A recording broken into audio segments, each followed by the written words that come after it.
आपण बघत आहात AS न्यूज महाराष्ट्र, आपला महाराष्ट्र, आपली बातमी।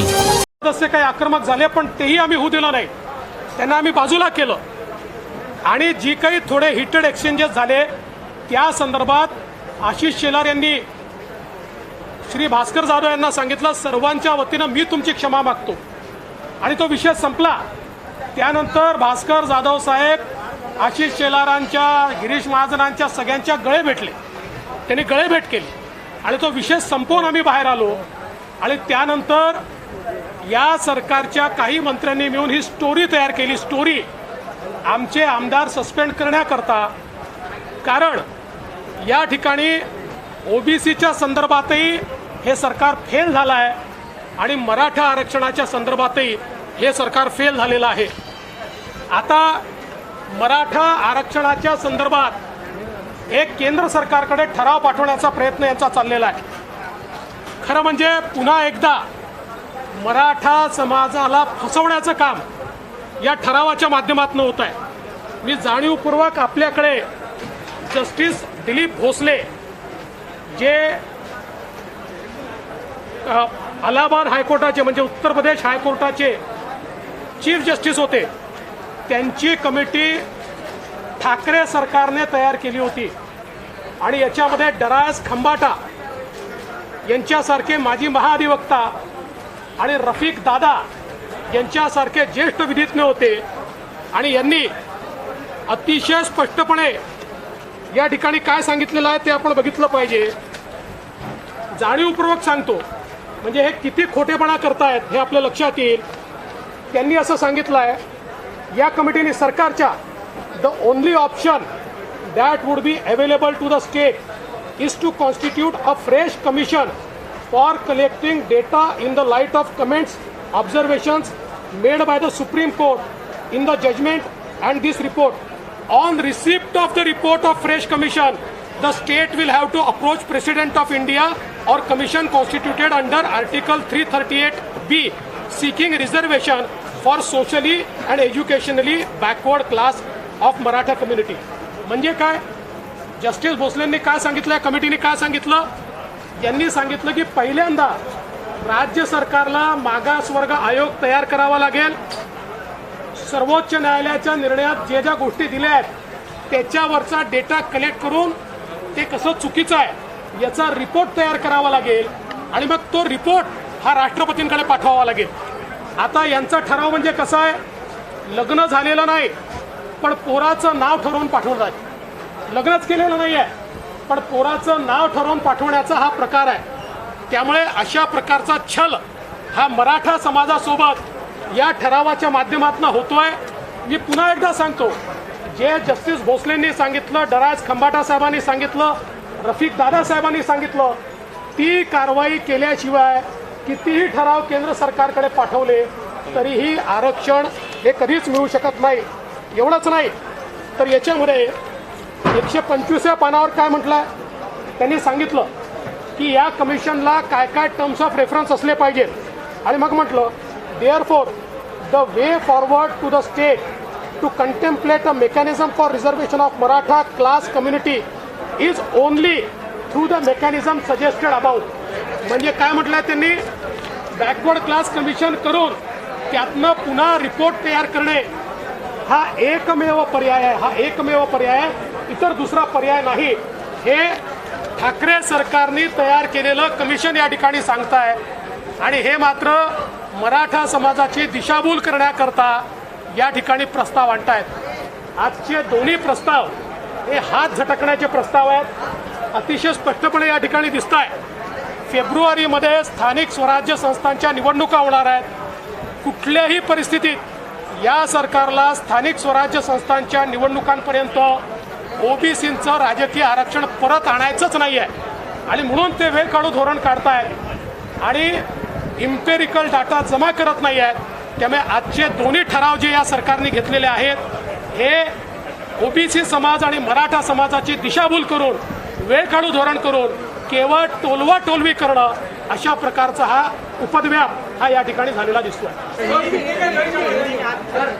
गंभीर आरोप लगाए गए, गाली गलौज करने के आरोप लगाए गए, देखिए, आज जिस प्रकार से सभागृह में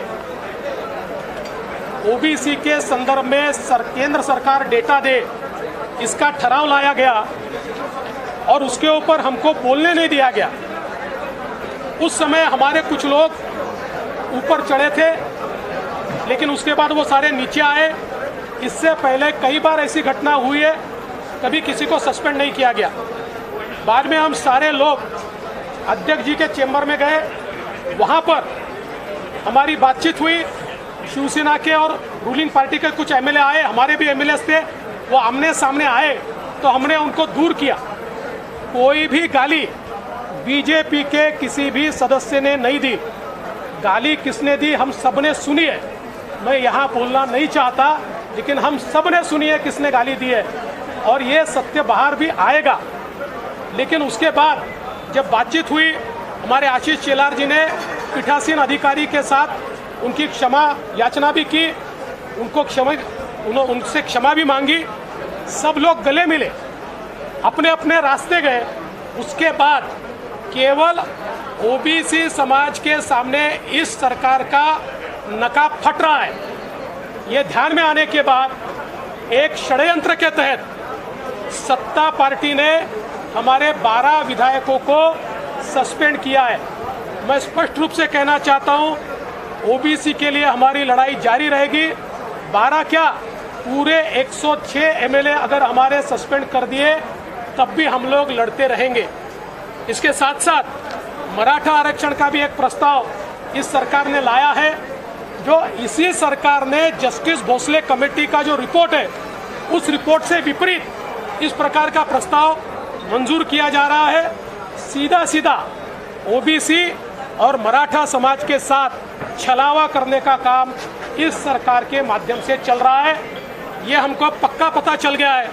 2022 के चुनाव जब तक नहीं होते, ये सरकार ओबीसी का राजनीतिक आरक्षण वापस करने वाली नहीं है। आप भले ही दावा कर रहे हो कि गाली गलौज नहीं की गई, लेकिन तालिका अध्यक्ष ने ऑन रिकॉर्ड कहा है कि कैमरे में रिकॉर्ड हुआ है सब। नहीं, रिकॉर्ड अगर है तो दिखाइए।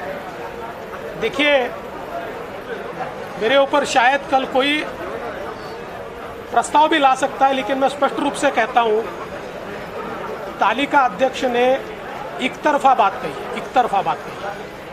और उस पद पर बैठने के बाद वहां पर जो बोलते हैं उनको अधिकार है और उसके बाद हमको बोलने नहीं दिया जाता। और इसलिए मेरा मानना यह है कि उन्होंने पूरी बात नहीं कही है।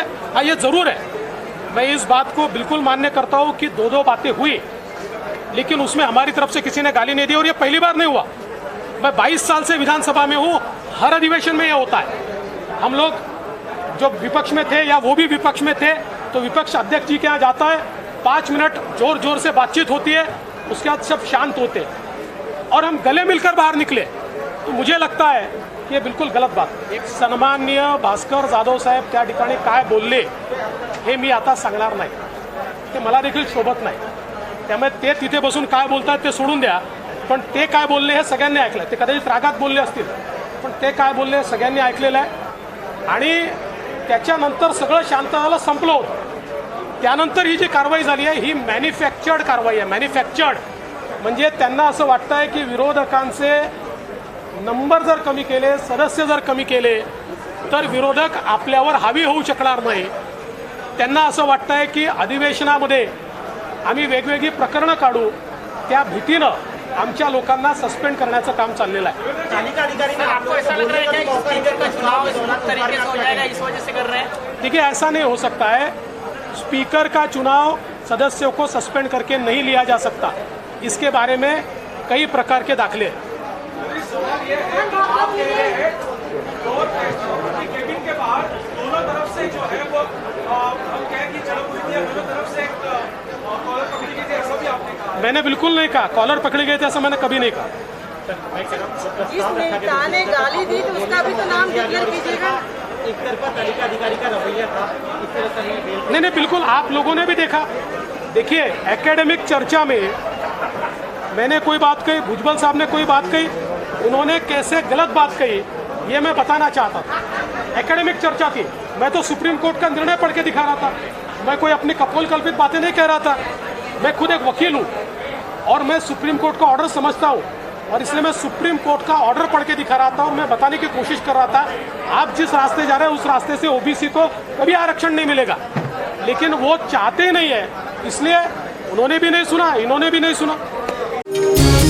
आपण बघत आहात AS न्यूज महाराष्ट्र, आपला महाराष्ट्र, आपली बातमी।